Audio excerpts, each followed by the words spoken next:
Hi everyone, so today we are going to calculate last refreshed date and time in Power BI. Sometimes it is very helpful for your users to know when the data was last refreshed, so we are going to calculate that in Power Query. So first I'm going to go to my transform data.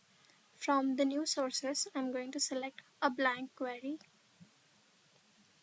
and in the advanced editor, in my source, I'm going to write the datetime.localNow function, and that's all.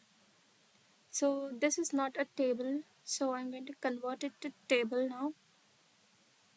And now I'm just going to rename this column,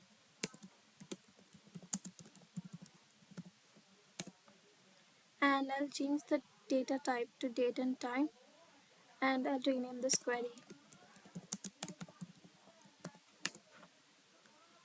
Okay, I'll close and apply.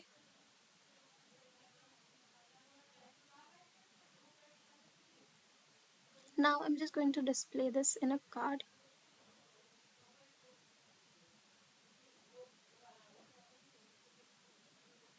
Okay, so as you can see, it is 12:10.